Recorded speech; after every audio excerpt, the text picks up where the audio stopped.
Hi, Bob Anderson back again. Today I'd like to talk to you a little bit about demolition. What's that all about? Well, look, quite often when we buy a development site, there'll be one or two things that's likely to happen. There might be an existing house on the property and we might decide to keep it there. It might need renovating, in which case we'll do that. And potential could exist to put something in the backyard. Could be another house, could be a duplex. If the land's big enough, it could even be maybe 2 or 3 townhouses. That's leaving the old house on the site, if you like, but quite often it might be that we need to demolish the property, demolish the old house so that we can do some new townhouses. And look, that was the case actually with the particular project we're talking about, our case study, our 4 townhouse project. The house was pretty dilapidated, I can tell you, and so the whole plan was to knock it down and build 4 new townhouses. When it comes to demolishing, well, obviously there's experts, they're demolishers. You might get a referral, the builder might know a good demolisher, you can go to Google and find demolishers, but there's all sorts of demolishers, I guess. What I have found about demolition though is that the price can vary enormously. I've found up to a 300% variation on demolishers quoting on the same job. It seems to depend on how busy they are. If they're busy, they'll give you a really high price. If they're looking for work, they'll give you a tight price. So it's always worth getting a number of quotes from demolishers. So what's the process? Well, look, you need a demolition permit. In most places, a private certifier can get you a demolition permit to knock your house down. In some cases, it could be the council, but most places, private certifiers will do that. So you need a demolition permit before you can demolish a property. And the other thing you need to do is you need to get the services disconnected. For instance, you need to get the power authority to disconnect the power. Whoever looks after the water, particular water authority, well, they need to disconnect the water and the sewage and so forth. So you need to get those services disconnected. If you happen to have gas, well, you need the gas supply to disconnect the gas. That's pretty important. A good demolisher will obviously check that out first. The last thing you need is a demolisher to go in there with an excavator and find the electricity is connected. Barbecued demolisher, no good, don't want to do that. So make sure you get all your services disconnected. Very important. It might be that there's some asbestos in there. That's quite common to have asbestos in buildings. If that's the case, then your demolisher needs to have an asbestos licence as well, and you can ask to see that. I can remember a job, I actually slipped up, it's a little while ago now, when I wasn't as smart as I am. I actually got a guy to do a job. The price was so good I didn't check him out well enough. I didn't realise he didn't have an asbestos licence. So he's in there banging this place down and filling up a big skip with asbestos, and the relevant authority, somebody must have dobbed him in, one of the neighbours came around there looking for him, fortunately he wasn't there, saw all the asbestos in the tin, started chasing him. He's ducking and weaving and on the run. Then they started chasing me. I worked out what was going on. I'm ducking and weaving as well. The guy got back anyway under cover of darkness. I don't know how he did it. Finished the demolition and then it all sort of died down. What that did teach me is be a bit more diligent when I'm checking out my demolisher. If it's got asbestos, make sure he's got an asbestos licence, or they'll chase the demolisher, and if they can't get him, they'll chase you.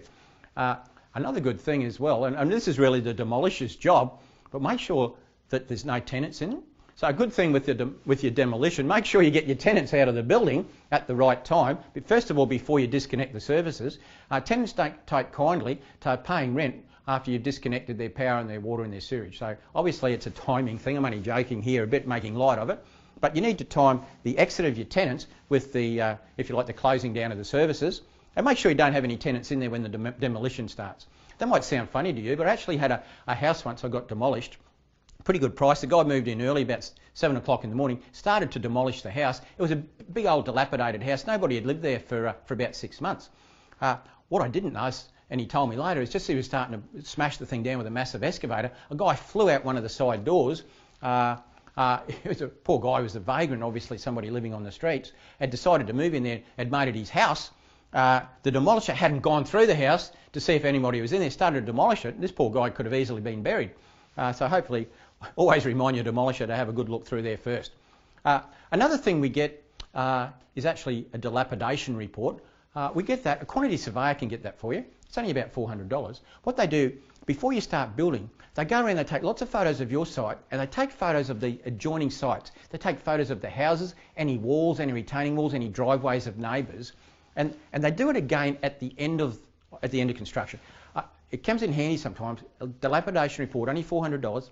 What's there? Well, let's just say that during the course of construction, one of the neighbours comes up and says, "Oh, look, my driveway's cracked. Maybe your concrete truck's driven on it, or maybe you're disturbing the ground. I need you to fix my cracked driveway.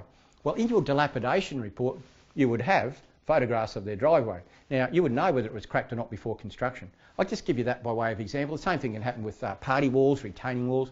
It's a great way of not having to get involved with neighbours who want to fix something that wasn't really the builder's fault, or your fault if you like. So dilapidation report's a good thing.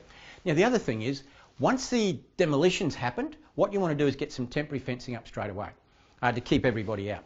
You need it for insurance purposes. In fact, you can get insurance on a vacant block of land. It's quite cheap. You should have public liability insurance. If you've knocked the house down, but the builder hasn't yet moved in, once the builder moves in on site, his insurance takes over. But you could have a period of time, you've demolished the house, so you no longer got house insurance.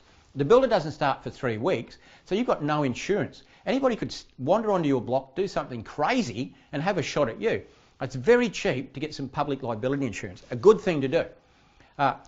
Also a good thing to do is once the demolisher's been, demolish the house, get some fencing up straight away. Now it might be that you've already got a building contract in place. In fact, it might be that the builder is going to do the demolition as the first part of construction. No dramas there.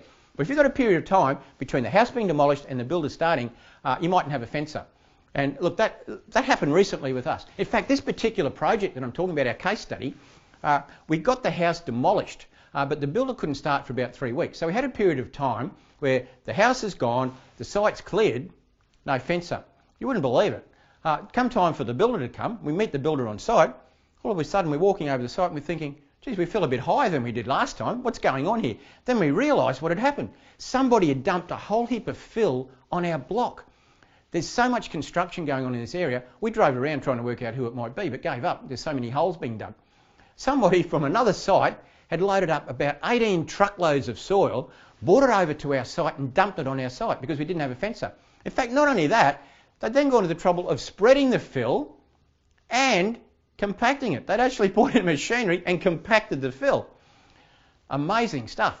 The problem with us is we didn't need all that fill. The builder was able to use a bit of it, but it cost us $8,000 to get rid of all this extra fill. I tell you, it's not a good way to start, $8,000 because somebody's dumped fill on your site. That all came about by not getting the fence up straight away. So there's a little case study for you on a case study. Don't do that. So I look forward to the next episode. I hope you're really enjoying this. See you soon.